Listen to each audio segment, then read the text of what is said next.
Good morning, everybody. Oh my gosh.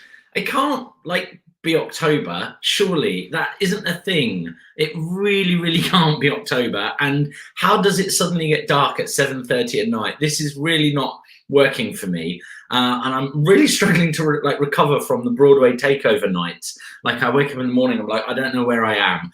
How is everyone? I hope you are very well. We have a wonderful performer coming up, a little candid Q&A to kick the day off with the wonderful Jodie Prenger. I'm going to tell you about our day. What have we got going on? So after Jodie, at 12 o'clock, we have Matthew Ives, Part 1, Swing 101 Masterclass. Then we have Gary Jerry telling the truth while acting through song. Important one there. That's at 1:30. Then we have the wonderful Gennaro is back for pump, dance, fitness work out in heels. I mean, we love him for that. And then we finish off with yoga for performers with Carrie-Anne Kavalan at the end. Another fun-packed day. Just want to remind you, through October, we are going to be doing our coffee mornings. What are they? I hear you cry. Well, they are very simple. If you have a cabaret, if you have a play, a musical, maybe you've just released your first film, short film, you can come on here, 30 minutes, have a mug of tea, cup of coffee, and we'll chat about it for 30 minutes, give you a chance to promote that, and then we'll tweet about it and we'll CCI it and all of that kind of stuff. So please make sure you are writing to us. Are you ready for the email? connect@collectivecreativeinitiative.co.uk. I know when we came up with the name of the site, we didn't think about the email address. So connect@collectivecreativeinitiative.co.uk and pop coffee morning in the subject box. Also, we are hoping, who knows though, in mid-November, 14th and 15th, the weekend of, we are doing CCI Live. Yes, you will be able to be in the room, not touch, because we will be seriously socially distanced, but you will be able to work with some of your wonderful CCI practitioners. Like in actual, I've said this before, but I think I'll walk around with my laptop and watch everyone through that, because it will be very weird to actually see people. But the most exciting thing for me about this is all you CCI alumni will be in the room together. Like all these times I've seen you ask each other questions and ask our practitioner questions and so on, you'll be in the room together. So if you are interested in that, same email, connect@collectivecreativeinitiative.co.uk and pop mailing list in the subject box. There will be a fee for that because it's outside of this platform, but yeah, we're excited about that, as long as, well, we hope that will happen. So mailing list. Anyway, I've spoken enough. Let's bring in the wonderful Jodie Prenger. Hello. Good morning. How are you? I'm good. It's not raining yet. I sat here yesterday and watched literally the heavens open all day. I'm not complaining, the garden did need it. But how are you? Where are you in the world? I am in a tiny little village called Esprick, which was flooded. So I feel the pain with the whole raining thing. Yeah. So was it flooded this year, or was that one of the places like last year that really got it really got hit? But the saving grace was that I bought a 10-foot paddling pool for my rescue ducks, and because I hadn't filled it yet, cut to me at 4 o'clock in the morning with mascara down my cheeks, screaming, "Oh, we're all ruined! It's all ruined!" Like bucketing water into this paddling pool. Yeah, not glamorous at all. I heard a wicked rumor about you that you like save animals. Is this the truth? Yeah, I literally are.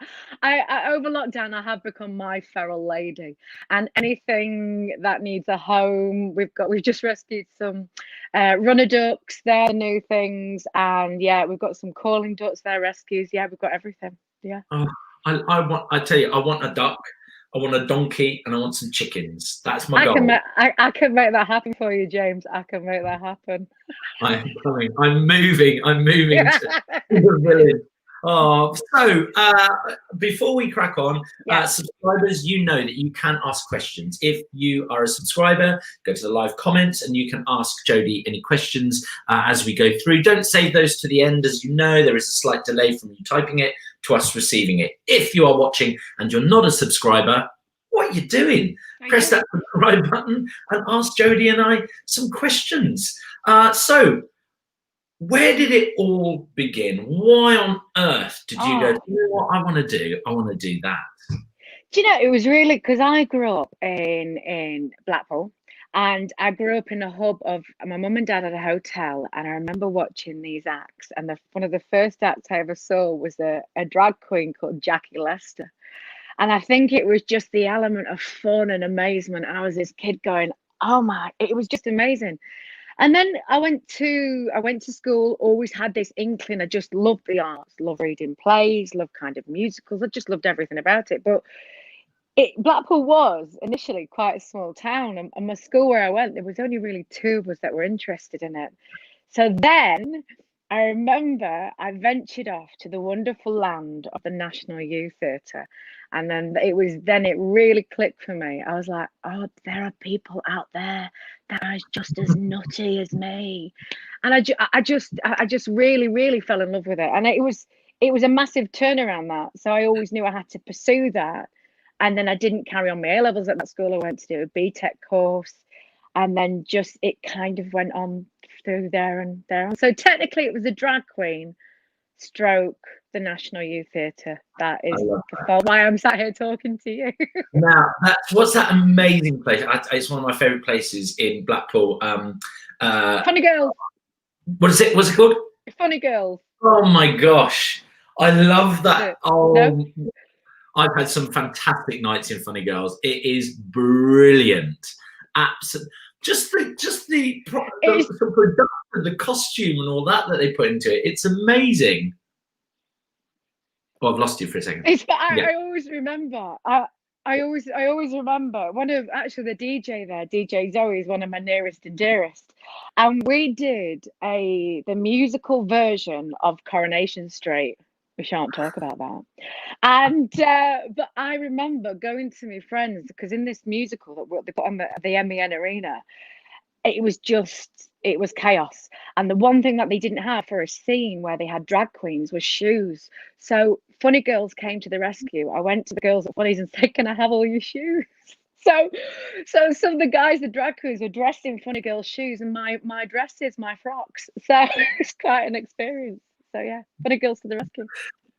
Oh, I love it. It's such a great place. I really hope to get along there soon. It's a great night out. A little bit of advertising there for Funny Girls, Blackpool. Go and have a great night out.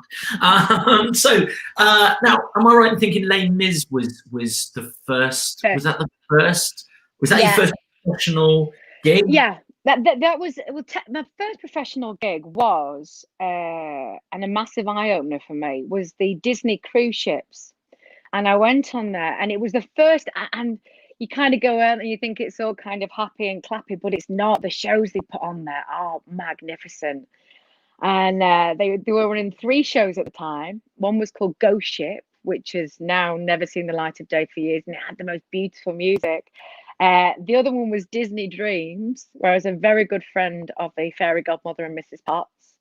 The other one was Hercules, where I played, the purple berry. What's it called? Is it Panic or Pain? I forget which one it is.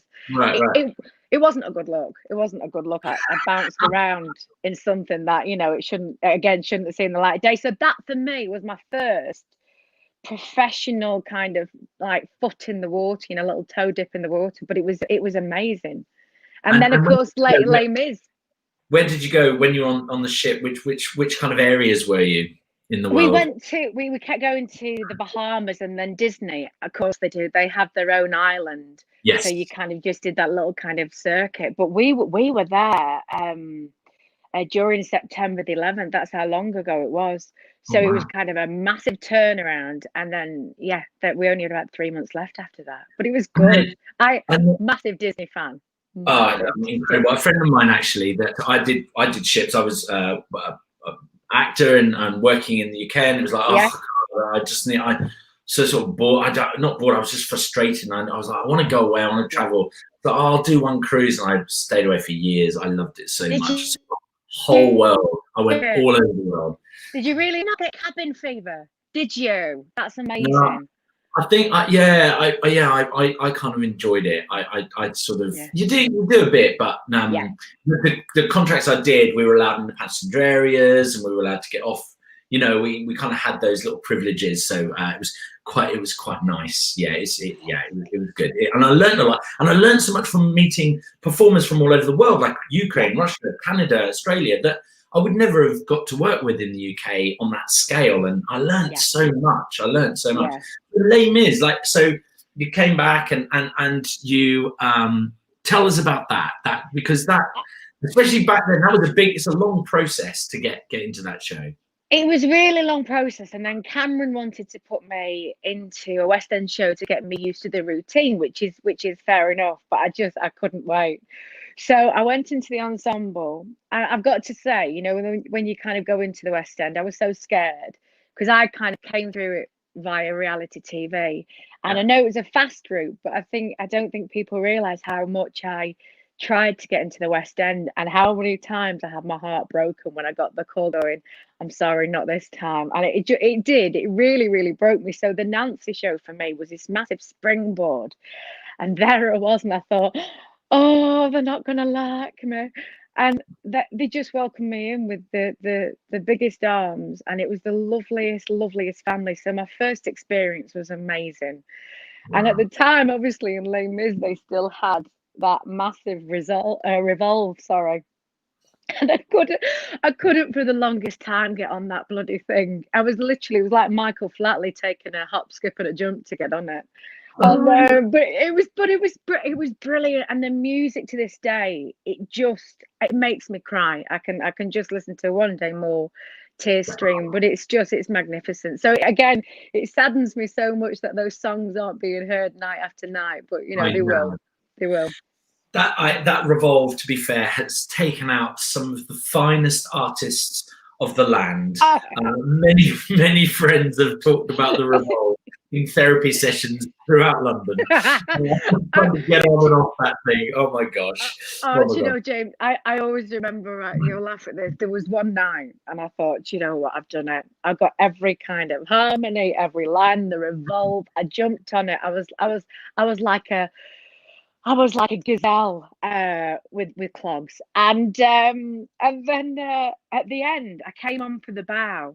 Well, I literally went flat out, and the whole audience went, "Oh!"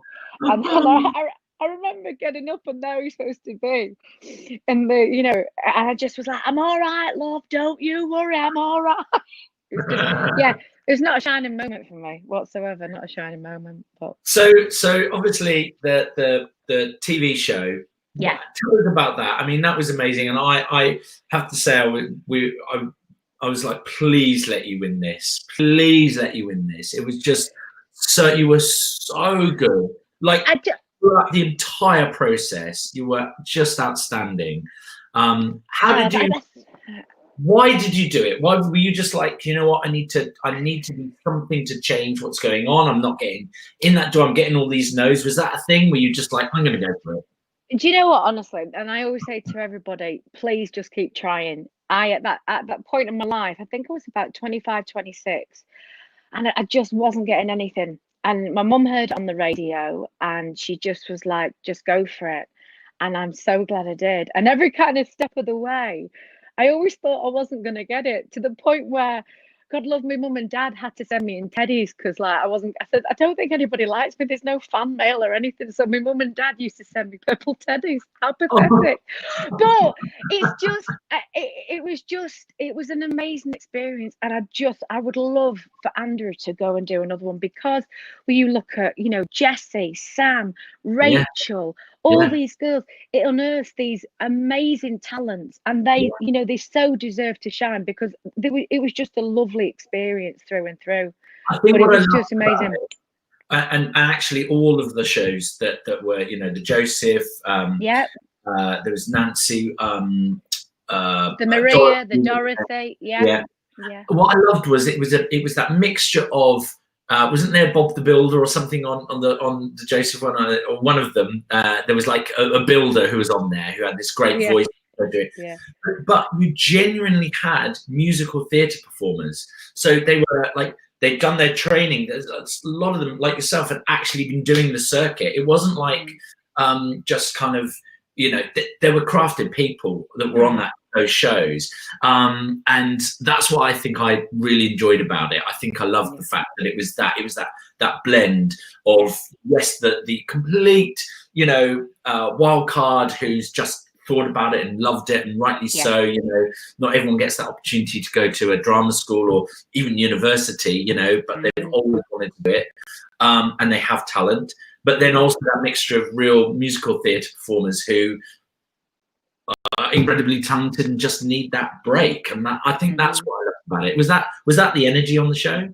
It was an amazing energy, and just rightly so. Like you said, you had all these kind of different experiences, and like anybody knows, when you walk into any rehearsal room or get on any kind of project, I think the true wealth of that project comes from the wealth of knowledge in the room. So you are talking to somebody who's done, like, you know, years in the West End, and you're like, oh, how do you do this? And then you get these most amazing vocal tutors that come on.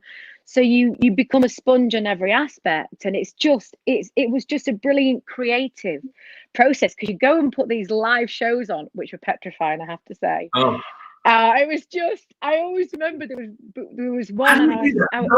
I've always sort of, when I was a performer, I was always like, oh, maybe I'll, but it was, and I've stood in front of thousands of people and sung solos live, but the thought of being televised, I couldn't get my head through it. I couldn't get my head around the idea of just, I'm going to go out there and do that and be just, oh my God. Yeah, I don't think, I can't remember. I mean, might have been, I don't know, but we were never really told numbers, and I'm so glad we wasn't, for the point of going. You just didn't want to know, because all you were in this kind of beautiful little studio that was lit up like Blackpool illuminations, and you just had fun with your friends, and you had your makeup done all day. I mean, it was really stressful, but I loved it, and it's just something I'll always cherish. It was just amazing. Really was. I can't remember what they did. So I know in Joseph they stripped you of your coat, and in Dorothy they ripped the shoes from your feet, which I'm sure is a Graham Norton thing. You know, him with his red hair. I guarantee he was like, I've got an idea, guys. Yeah, you can imagine him. He's so cheap. You know? We had the lockets, and they were going to take our shawl and the lockets off. So it was awful. And I remember every week, because you really form, you know, these really strong bonds, you know, with each other, because you're living in a house, you know. And then it was just awful. And I'm soft like that anyway. I don't like goodbyes. So it was really tough for me. I was like, and then after that, make them sing. That's what I say. Make them sing once again. That's what I would do. Yeah, just make them sing when they're crying. But it launched so many careers. I think what was excellent about that series of shows, let's call it, was even if people didn't win it, even if they didn't even get to like the finals or anything, they still had great careers because they were able to really launch themselves. I thought it was done well and with respect. No, I agree, and I think that's why I'm so kind of so adamant that they do another one, because it does unearth in a lovely kind way, and a kind of shameful reality where people are laughed at, and I find that really hard. You know, I don't you know, it's better to support. You get so much more out of people when you support than for people to be laughed at. So yeah, no, I hope should we give him a call? Andrew, I know you're busy sorting all this kind of palaver out, but would you mind putting on another show? David, Grin Rod. Which one do you think you should do? No problem. You know. Oh, Grin Rod. I love him. Grin Rod, I love that man. I owe a lot to that office for my career. I really do. Wonderful. I always loved auditioning for Grin Rods. I always loved walking in and always felt so comfortable. And I think from being on that side of it as an actor, then going into casting, I remember his processes, and I remember how he always was with me, and I think he brought a lot of that into casting. And love. You've got to have that. Ironically, it was Grin Rod who, years and years, it really broke the camel's back, the straw on the camel's back for me. I auditioned for Hairspray, the initial one, and I got down. I think it was to the last 4, and he come out and he went, "Not this time, sweetheart." And I was just, I was to bits. I wasn't. Yeah, it took me a long time to recover. And the irony of it was, why I always say to people, please carry on and please just keep that belief. Yeah. He auditioned me for Nancy.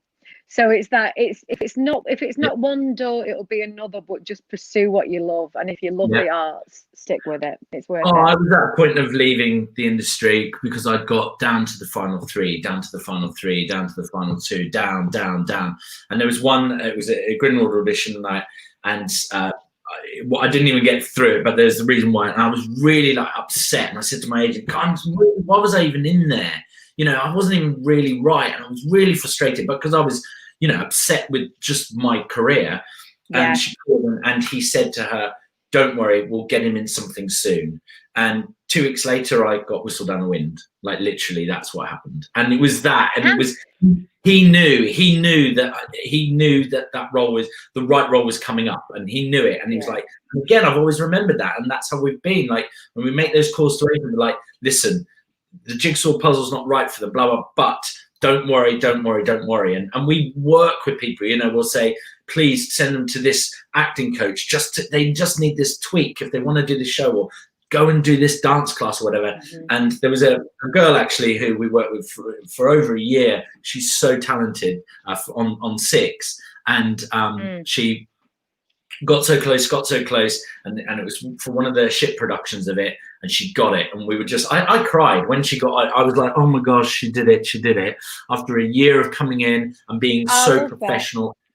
And then lockdown happened. So anyway. It's always listen, I know, listen, I think we've all faced that. And I think as hard as lockdown is to anybody listening out there, just take it as a time to master crafts. Take it as a time just to stop and pause and really value the people that are around you and work with people around you, because it's thrown this industry up in the air, but we are resilient and we will get through it. We will. Definitely. And a big cup of coffee. Thank you. Yeah, definitely. SPAMALOT. One of the greatest roles ever written for an actor. I mean, literally, you do what the song says. That's what you do. Like, what was it like?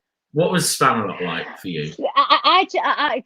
Again, I loved the people. We laughed from start to absolute finish. And again, you're dealing with Monty Python, just this glorious British humour. And it was great for me because comedy is something I've always done, and it was always something I'd done in my past. So to kind of go back into it, it felt really natural. But I just love being a diva. And for people who, I pretend I'm a diva, but I'm not at all. I can't stand anything like that. But if I don't have Joe Malone candles in my dressing room, I cry. But no, I just loved it. It was amazing. The songs in it. And John Dupre told me this brilliant kind of story where the song "Whatever Happened to Pa" for the Divas Lament was written when they thought the show wasn't going to go on, and the song was originally called "Whatever Happened to My Show," and that's how that came about, because when they were putting it on Broadway, they never thought it was going to go on. So it was so I got a little story about SPAMALOT. I love that. And so tell us what after that, where did things go then? Because you've done all sorts of roles, right? So talk us through. And the thing is, with your roles, they're really different. Like, you know, if you take like Nancy, and then you Lady of the Lake, and then you did Calamity Jane, right? And Mrs. Hannigan, was you Miss Hannigan? Like, there's such different roles, and often when with someone that's come from, you know, you've done the TV show and you get that, often people can only see kind of one position for actors like that, but you haven't. You've really kind of, they're a real kind of stretch of character and stuff. And is that something you've worked, like, you really wanted as a career, or you work really hard on? Do you work with acting coaches? Like, what's your approach? Yeah, there was a massive shift. And even, you know, there's a lot of kind of cliche if you work in musical theatre that you're not seeing a lot for straight theatre. So I work really hard on kind of changing that. But it's like everybody knows in this industry, you are not pigeonholed, but you are put into what they think you should play. And it's exciting to go to places where you shouldn't really be. You know, it's like that naughty kid. I'm in a room where I shouldn't be. So no, I really enjoyed it. But they've always been really strong women, predominantly alcoholic. And it's never been a wallflower. So there's always something there, an undercurrent of something that's quite similar. But no, it's great, you know, to go and do something as kind of heroine as Tell Me a Sunday, and then, you know, you Shirley Valentine, a one-woman play, which was one of the most daunting but thrilling Because things. you have done that. You've crossed over. You've managed to really cross your career from musical, obviously, where it started, but then Yeah. you've done straight theatre as well with one of the practitioners, the wonderful Sarah Esdale, who's just magnificent. We love having her on here. She's just brilliant. She scares me. She scares me, but I love it. I love that she scares me. Oh, it's good to be scared now and then. But then you've also done like TV and stuff. So how do you like, you know, when you're approaching roles, your first time on a TV set, first time in a TV audition, how is that for you? Because it's very different to like a standard audition. Very, very different. Yeah, it was very relaxed. There was a director, Minky Spiro, who's just this brilliant entity. She's tiny, but she's a powerhouse. And, you know, she's gone on to do like Downton Abbey, but her talent is magnificent. So it was quite relaxed, really. And the first one was Candid, CABS, which was a northern, you know, drama. So that was okay. But just things like, for me, there was little snippets of there was a car scene. And then, of course, you go into drama and you go into almost like a stage kind of production. And it was quite informative of going, you know, just bring it down, minimize it, focus on the screen, make sure which eye is looking at the camera, which eye is looking at the person. So there was a lot to take in, but it was brilliant, you know. And I do suggest to anybody going into film and into a series to kind of maybe just take an acting class. That is, sorry, my camera's dodging because my cats are running in front of me. Is just to take some sort of training, because you do need some sort of preparation before you step on set, definitely. And yeah, I did a few like day roles on TV. Did you enjoy it? Did you enjoy it? I absolutely loved it. I love improvisation, so I felt very kind of comfortable that I could kind of wing things as well. Do you know what I mean? If I could kind of run with it. But I was like, okay, cool. And you know, you get on set at like 7 a.m. You're into makeup, hair, and costume, and then you go on at 10:30 at night. You know, and you're like, but the thing for me was that I was like, I sort of grabbed like one of the ADs where I said, when is that we going to rehearse? Is there any rehearsal? And they're like, yeah, you'll do that. I was like, okay, cool. And you get called, don't you? And you go in and go, great. And I was like sitting there, and they're like, okay, great, James, fab. All right, let's just go over here. So you stand there and do these lines there. I was like, yeah, cool. And then you'll cross and and then that. I was like, oh, okay, cool. And do you want me to? No, that's fine. Should we just run the lines? I'm like, oh God, this is my rehearsal. I'm like, oh no, please no. And then like, good, all right. Should we set? Should we get placed? Great, all right. And then he just disappears off. I'm like, where are you going? You're not going to know. You just go into another room to look at the little, you know. Yeah. There, this camera comes in like this, because when you watch things, you think, oh, this camera's probably quite far away. They're probably zooming in. No, they're not there. And I was like, oh my God, it was terrible. I loved it, but it was, yeah. I would recommend doing a couple of TV acting classes just so you know what you're letting yourself in for, really. Yeah. Or just like, you know, just come and talk to you, or just talk it through with somebody, so you're not going in totally with no idea what's going to go on whatsoever, because like you say, it's a massive shock. And I like you, because when you're in a rehearsal room, you get to really master it, and you know, you get to talk, why are you saying this and why am I saying that, and you know, that massive discussion between, you know, two artists and stuff.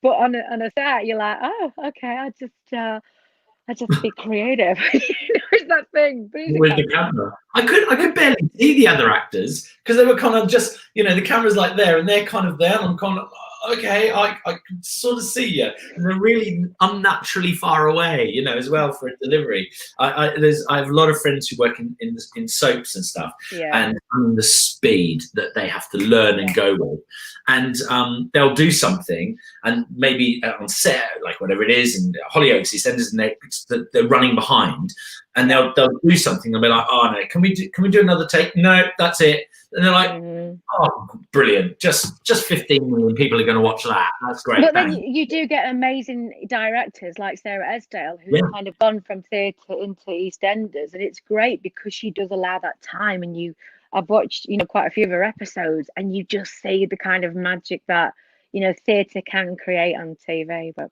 Yeah. I'm not saying she's my favourite, but yeah. Oh, I love it. Now, I was saying to you earlier that we used to live in Liverpool, and you did the panto up there, and your entrance. Tell us about that. I'll let you. I'll describe it, and you can tell us when they said on like day one. Okay, so Jodie, your entrance. We sat there in the audience. We had friends in the show, and on Jodie came on a half moon, spelting your heart out, and I was like, "That is the greatest entrance of all time." Thank you. Thank you. I mean, it's in every show that I do that I have an entrance on a 12-foot moon, but not a lot of shows will allow that. But in this one, it did. It really did. It was just, I see, again, it's a great shame that pantos across the UK are stopping, because they are almost like a release for artists just to have fun, you know, the hard work. But yeah, I had so much fun in that show. I really did. There's nothing. Panto is great. It's hard work. You put it on a show in about 2 to 3 weeks maximum. But yeah, no, it's amazing. Mandy, kudos. But yeah, it's good fun. Really good fun. Any sort of any stories about that half moon? Did it just go swimmingly every show? Because you do 2 shows a day, you know. It's like. Oh, well, there was one show, and I am the sort of person, if my arm's falling off, I'll still try and go on with a bit of a limp. But I remember I was devastatingly ill, like really ill, and it was the look of all the children's faces when I came out and I sounded like Barry White singing in a moon. I was like, "Don't forget to dream." I was like, "I've really got to get off this moon. Got to stop myself." But yeah, that was the one time, and I had to get off it because I felt really ill. But yeah, there's always something that goes wrong in every show that I do. What was your biggest show mishap when you were in the business? What's the worst thing? Oh, it's actually really hard to think of, isn't it, when you get asked that question? Yeah.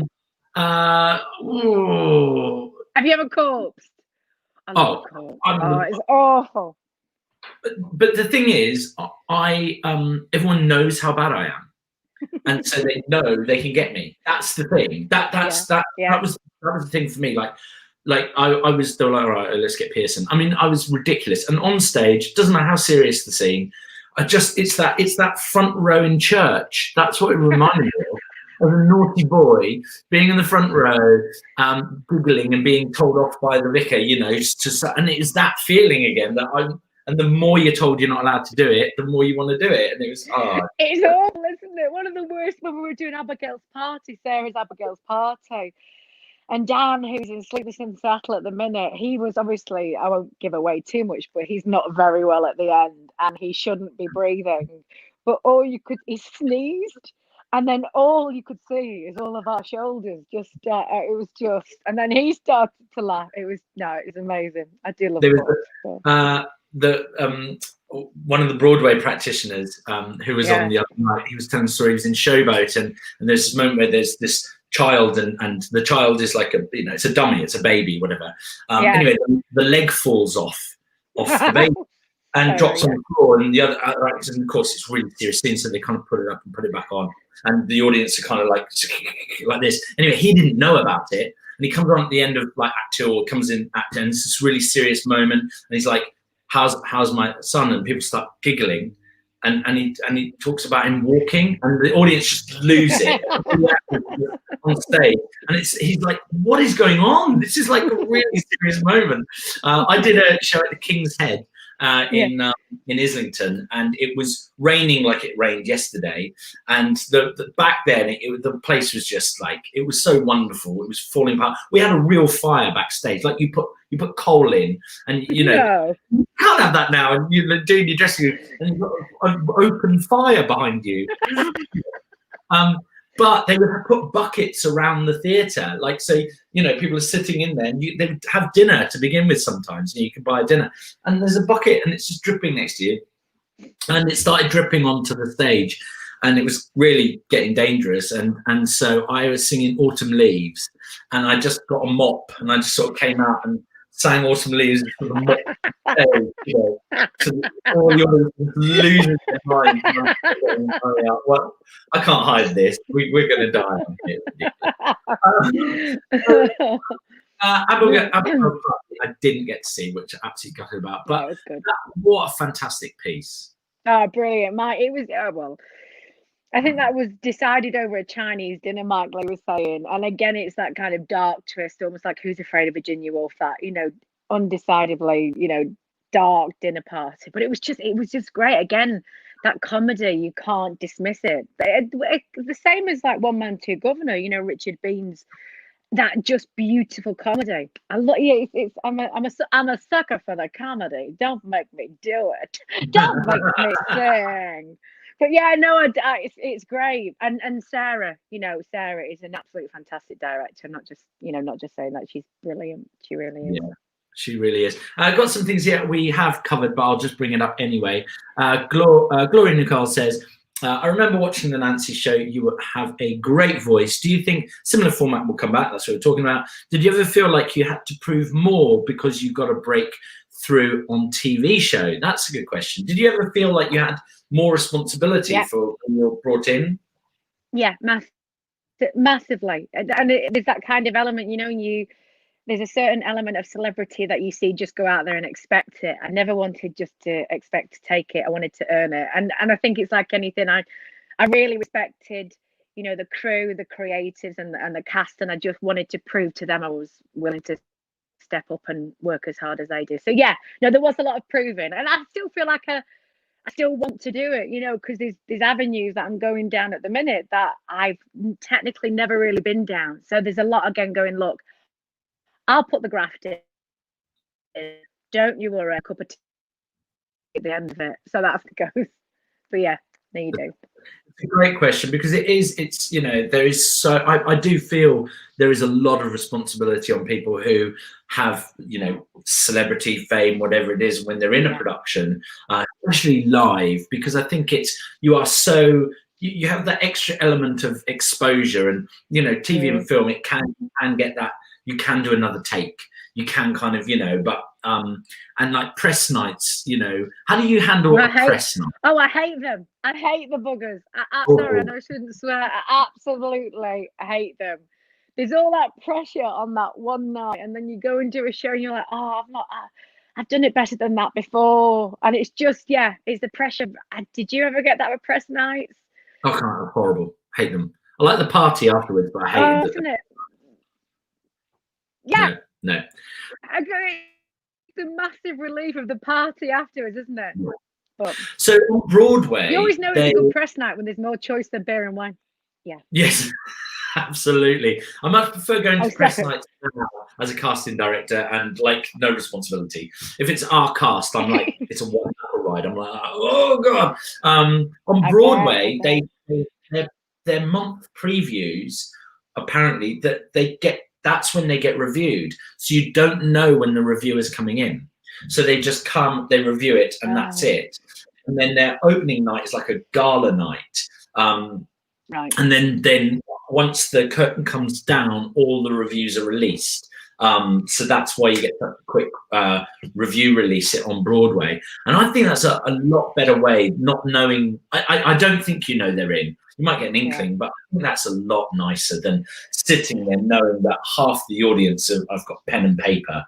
It's like, I know. Well, I mean, what you create in a rehearsal room, there's that kind of element there. But then I always say you're right, about a month into it, you kind of into the swing and into the rhythm of other people, and you kind of know it. But yeah, I'd rather not know people are coming in. I always remember at the Watermill Theatre, beautiful theatre, it's where we started Tell Me on a Sunday. I said, whatever you do, don't tell me when Andrew and Don Blackson I don't want to know. I don't want to know. Right, no problem, Jodie, won't tell you. And then I was there washing my pots in my sink, and I saw them walk across the car park. I was like, no! But I don't know, sometimes I think, you know, as performers, when our backs up against the wall, we come out fighting. It's just, you know, we've always got that fight. Otherwise, we wouldn't do what we do. So, but I do agree with you. It's an easier and kind of more genteel way to kind of, you know, review. I think the other thing which is really wonderful and exciting about a press night is all the flowers and the cards and all of that. But that just adds to the anxiety of what you're about to do. It's like, oh, lovely, yes, just put them over there. Oh, great, but all of that kind of thing is like, oh my God, stop reminding me. It's like, it's awful, isn't it? It's really, I know it's really, really bad, but no, I feel your pain. And for anybody who's doing any sort of press night, it's fun. But once I think the next night, the next show is always kind of the most relaxed show that you've ever done. And that will be throughout the whole run, because you're just like, oh, thank God it's over. But no, it's very, and then the third show, everyone's sick. Everyone's like, oh, never go to the second show after a press night, because all of that adrenaline finally comes out 2 days later, and everyone's they're just wandering around like zombies. It's just, listen, best nights to go watch a show, let's have it right, are Thursday nights, Friday nights, Saturday night. A lot of people go, but it's not necessarily, it's the end of the week, so people are looking for that Sunday for a day of vocal rest. So either go the start of the week and just Thursday night payday, so everyone's over the moon. They've been paid. Henry says, saw you in Calamity Jane. Wonderful tone to your voice. Any advice for young studying singer actors? So any advice for the youth out there, especially grads this year? I think it's, again, I know this time's really tough for everybody, but use this time to kind of master crafts, to do your research, to kind of send emails out to people to get kind of that work experience. It's not necessarily working backstage, but you can seek advice from all the professionals in the industry who want to work and want to nurture new talents. So just use this time as best you can, really, and don't let it get you down. I think that's the main point I would say throughout of all of this. Just stay inspired, watch videos, learn, just do what you can. Yeah, that's great advice.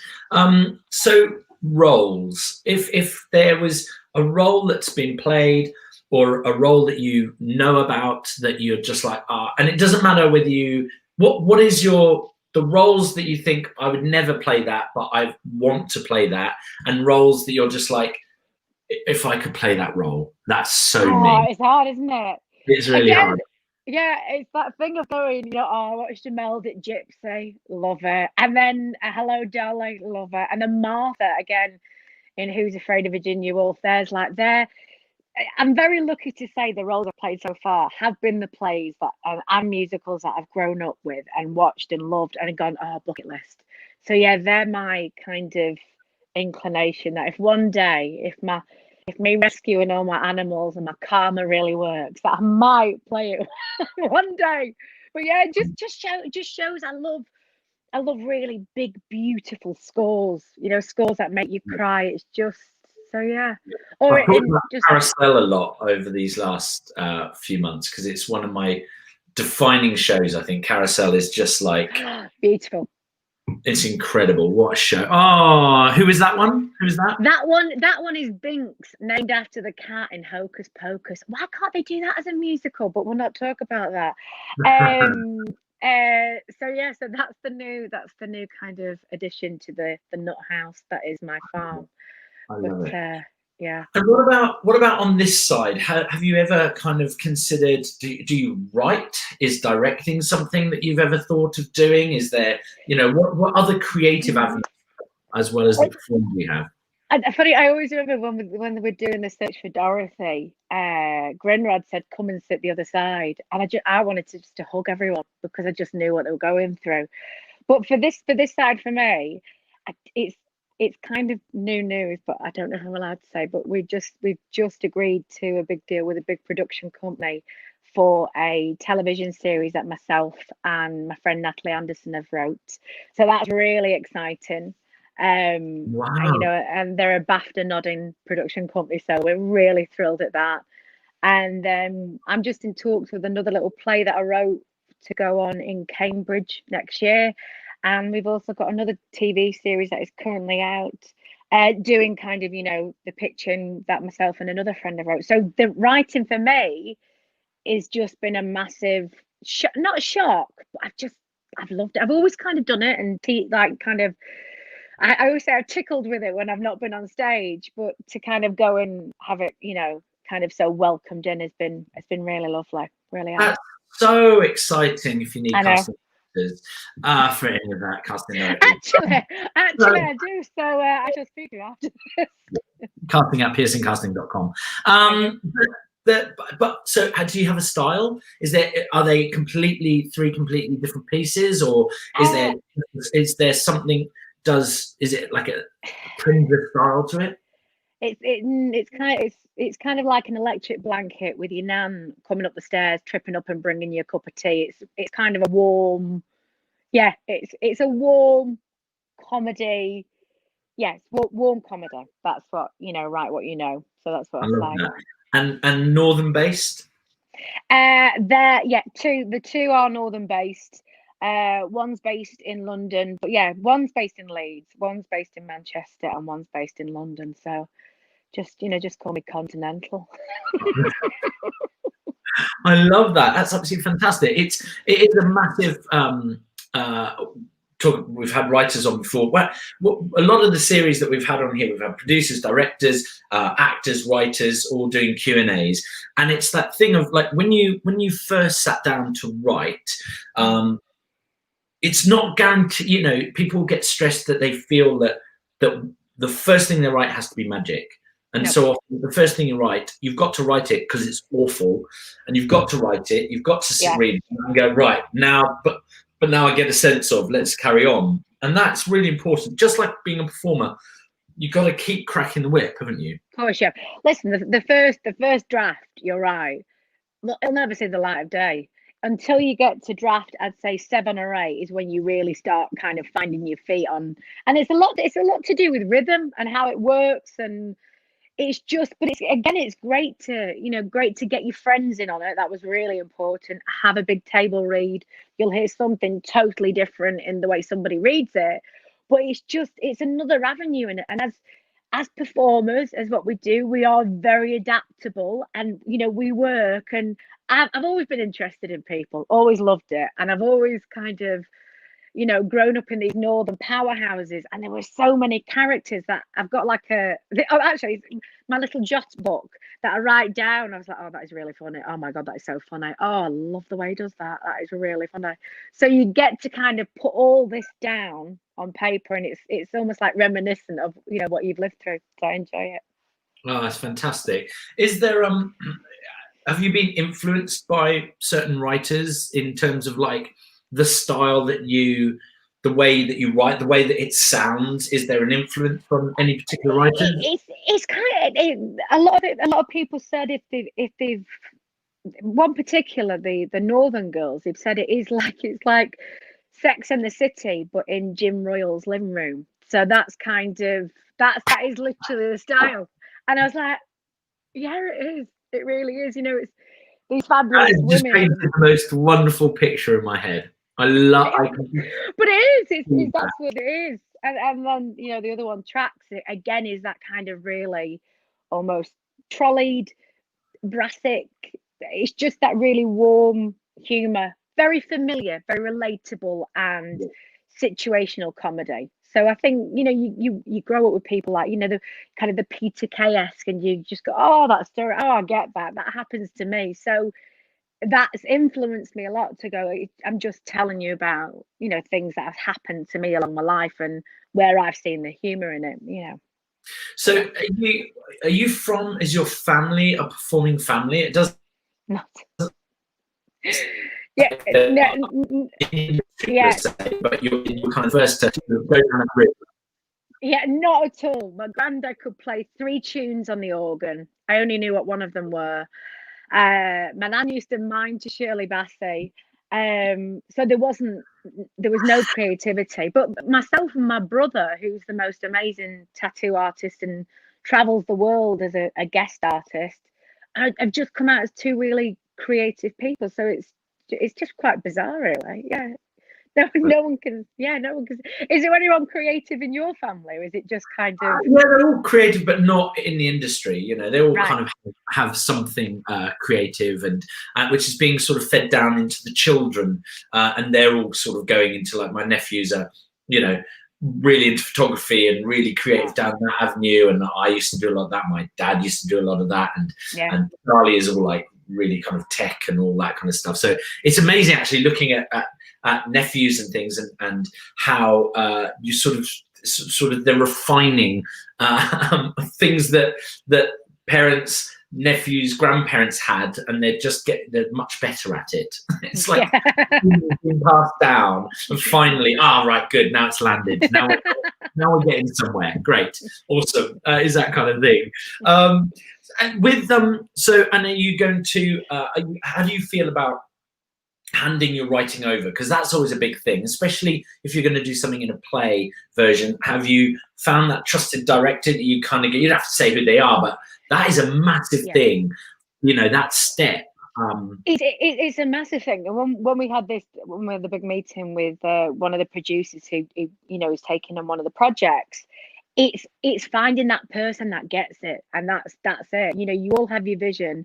You know, we had it with another production company who really wanted to shoehorn it into something it wasn't, and I think it's kind of digging your heels in and going, look, it's really not going to work like that, and having the belief in your project. And it's taken a while, but you know, when we met with him, he just gets it.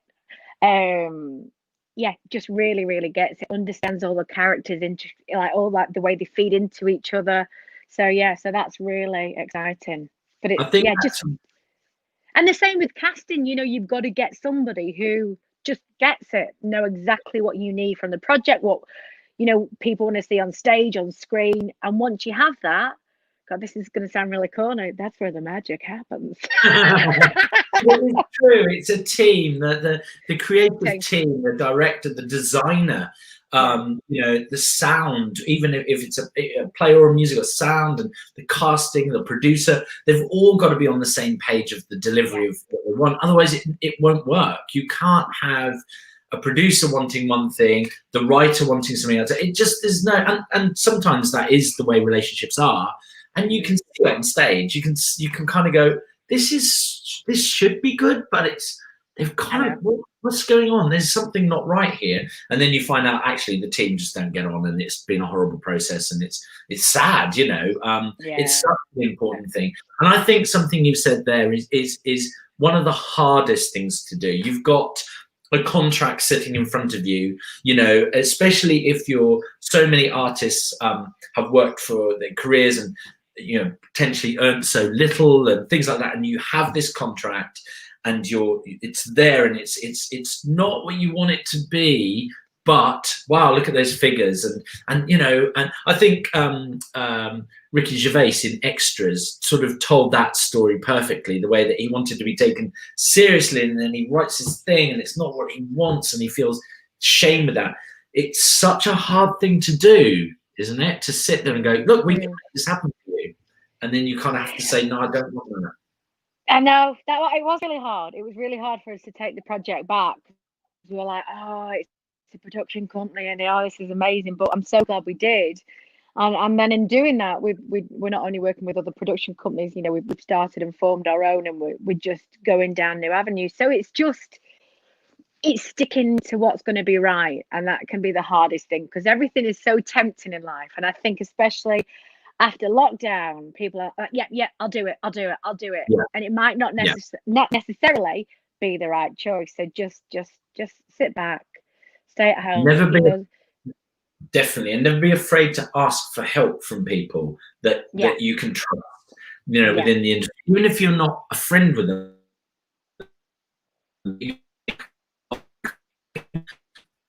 for help, because people are out to protect you really from you know, things going on. Michaela Cole, there's stories about the way she drove for her TV series, and she stuck with her guns. The famous story was Sylvester Stallone walked around and he was broke. I think he had to sell his dog to survive, and he was like, I want to play James, I am not selling my cows. I am not selling my cows. Can you imagine selling dogs to survive? I couldn't. First thing he did, he went and bought it back. You would do that, wouldn't you? You would. Right. But how do you sell your dog here? You know, but what would you get for that dog? Here, give us No. a fiver. I just need to get an extra light bulb for the film set. It's That just was- that kind of, Yeah, it's just, yeah, it's ridiculous, isn't it? And it's really stick by your guns. Yeah. So we're almost at the end. To sort of finish off, like what I know we've talked about advice with people, but you know what's really interesting with everyone like yourself that we've had on for these Q&As, there's a personality about everyone for starters, in terms of it being an optimistic personality. That's not to say that bad stuff don't happen, but that's part of it. But I always believe that optimism comes from hard work anyway. I think that you have to work hard to even be optimistic about things, because how do you feel about that? Do you know what? I am a very optimistic person, and don't get me wrong, there are days when I feel really low. There are days when I've worked with people who are really challenging and upset me, but you just you always try and seek good. You always try and do good, and you always try and be good. And I think it's that kind of element of just going, do you know what? I'm going to survive another day. And it's just because I don't think any of us would be here. I don't think you'd sit there, I'd sit here if we didn't love what we do. And I think love comes at different prices, and sometimes it hurts and sometimes it doesn't, but you just got to stick with it because it's what you want to be part of. So that's what I feel. Wonderful. I think that is the perfect end to a perfect hour. Jodie, thank you so much for your time. I cannot thank you enough for being on here. I'm going to take you out the live stream in a minute, but don't go anywhere. I'll say goodbye to you. Okay. Jodie Prenger, thank you so much. Thank you. I'm doing a mini curtsy. Thank you.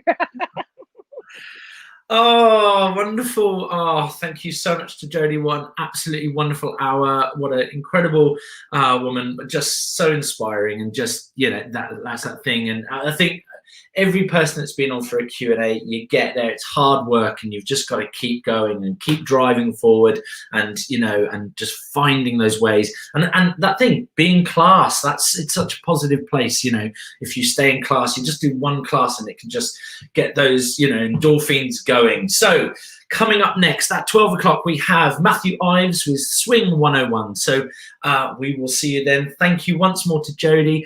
Thank you for watching, and we will see you very soon.